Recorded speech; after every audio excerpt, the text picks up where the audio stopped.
আমাদের আগামী প্রজন্মকে বিভিন্ন বিষয়ে তারা চাপিয়ে দিতে চায়, আরোপ করতে চায়।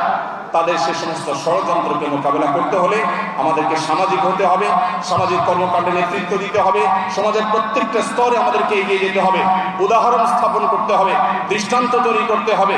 প্রত্যেকটা ধর্মের মানুষ স্ব ধর্মের ব্যাপারে অত্যন্ত সিরিয়াস, অত্যন্ত নিজ ধর্মের প্রতি শ্রদ্ধাশীল। আমরা বিগত 15-16 বছর ধরে, বরং প্রায় 50 বছর ধরে বাংলাদেশে আমরা দেখতে পেয়েছি ধর্মপ্রাণ মুসলমানদেরকে দমিয়ে রাখার এক অপচেষ্টা দীর্ঘদিন থেকে চলে আসছে এই দেশে। আল্লাহ রাব্বুল আলামিন এই দিনকে এমনভাবে এটাকে সৃষ্টি করেছেন যে এই দিনে যত বেশি দমন করা হয়, সেই তৈমুরলং থেকে নিয়ে শুরু করে পৃথিবীর ইতিহাসে বিভিন্ন সময় আমরা দেখেছি যখনই দমন করার চেষ্টা করা হয়েছে সেটা তত বেশি বিকশিত হয়েছে। বিগত 15-16 বছর যাবৎ ইসলামের কথা বলার মতো কঠিন আরেকটি কাজ এই মাটিতে ছিল না। এজন্য জুলাই আন্দোলন আমাদেরকে দেখিয়ে দিয়েছে সেই দমন পীড়ন বিশেষ করে আমাদের সমাজের তরুণদের মধ্যে দ্বীনের প্রতি আগ্রহকে আরো বহুগুণ বাড়িয়ে দিয়েছে এবং তাদের মধ্যে যে দ্বীনি আগ্রহ, দ্বীনি চেতনা এটা সৃষ্টি হয়েছে, এটাকে পুঁজি করে এটাকে সঠিকভাবে কাজে লাগাবার সুযোগ আপনাদের হাতে এখন এসেছে। এখন সমাজের প্রত্যেকটা স্তরে নেতৃত্ব দেওয়া, প্রত্যেকটা স্তরে দিনকে অত্যন্ত সুন্দরভাবে উপস্থাপন করবার এই সুযোগ আমাদের সামনে এসেছে। এই সুযোগকে কোনোভাবে হাতছাড়া করা যাবে না। সমাজ উপস্থিতি আস-সুন্নাহ ফাউন্ডেশনের মাধ্যমে আমরা চেষ্টা করছি কিছু জনসেবামূলক কাজ করবার, আমরা চেষ্টা করছি বেকারদের বেকারত্ব দূর করবার।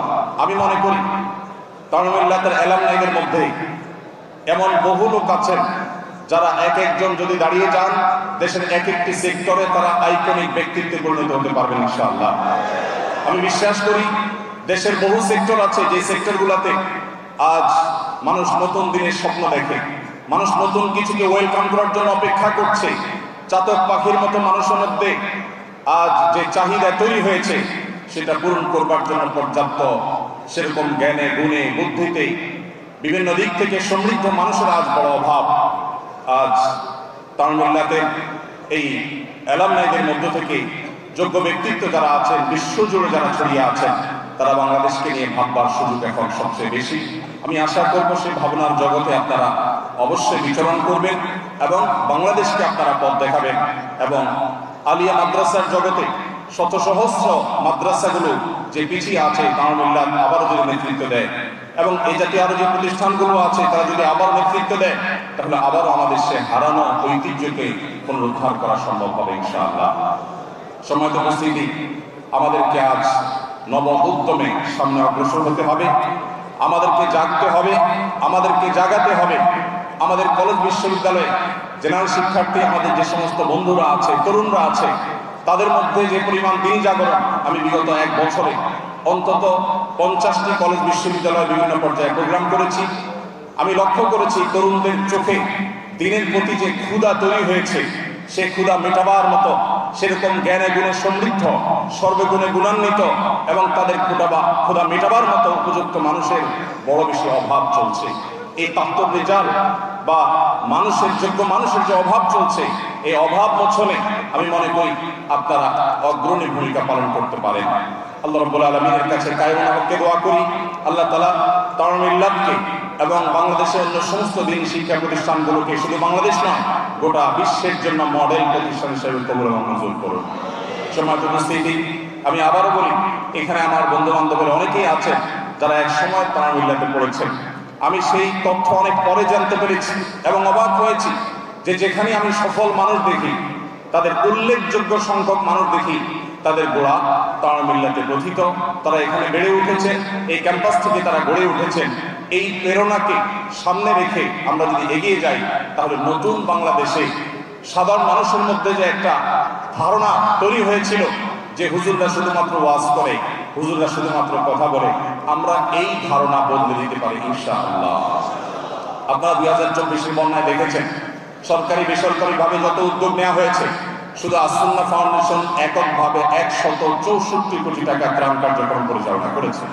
আপনারা দেখেছেন আমরা এক সময় অনুদান গ্রহণ করা বন্ধ করে দিয়েছি, এবং কোথায় 2024-এর বন্যা, এখন 2026 আসতে চলেছে, অথচ এখনো 2024-এর বন্যার কার্যক্রম 5-7টি জেলাতে আমাদের পুরো দমে চলছে। 1500 ঘর নির্মাণ কাজ প্রায় শেষের দিকে, আরো 1500 ঘর নির্মাণ কাজ আমরা নতুন করে শুরু করেছি।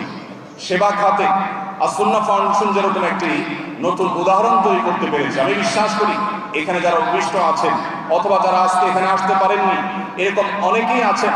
আপনারা যদি দাঁড়িয়ে যান তাহলে এই দেশে বিদেশি এজেন্ডার ধ্বজাধারীরা যারা বিভিন্নভাবে আমাদের তরুণদেরকে, আমাদেরকে কিশোরদেরকে, আমাদের আগামী প্রজন্মকে বিভিন্ন বিষয়ে তারা চাপিয়ে দিতে চায়, আরোপ করতে চায়, তাদের সে সমস্ত ষড়যন্ত্রকে মোকাবেলা করতে হলে আমাদেরকে সামাজিক হতে হবে, সামাজিক কর্মকাণ্ডে নেতৃত্ব দিতে হবে, সমাজের প্রত্যেকটা স্তরে আমাদেরকে এগিয়ে যেতে হবে, উদাহরণ স্থাপন করতে হবে, দৃষ্টান্ত তৈরি করতে হবে।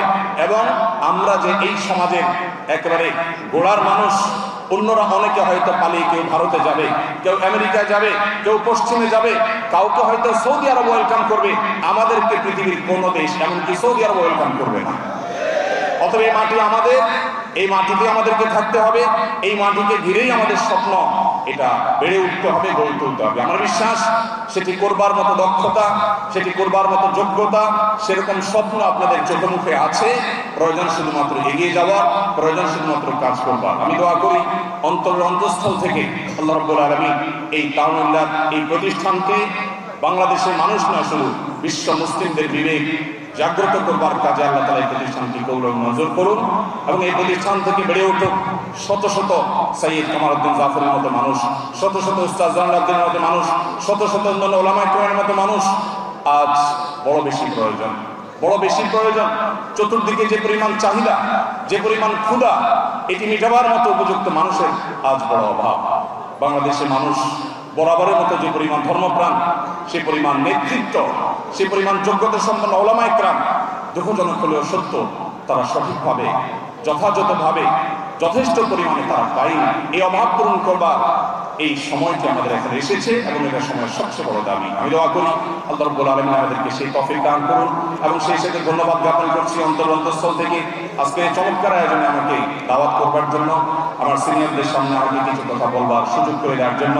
আল্লাহ তাআলা আমাদের সবাইকে দ্বীনের কান্ডারি হিসাবে, দ্বীনের দায়ী হিসাবে, সমাজ সংস্কারক হিসাবে, সমাজ সেবক হিসাবে, সমাজের সত্যিকার অর্থে ইমাম বা নেতৃত্ব দানকারী হিসাবে বহুমুখী যোগ্যতা অর্জন করবার তৌফিক দান করুন।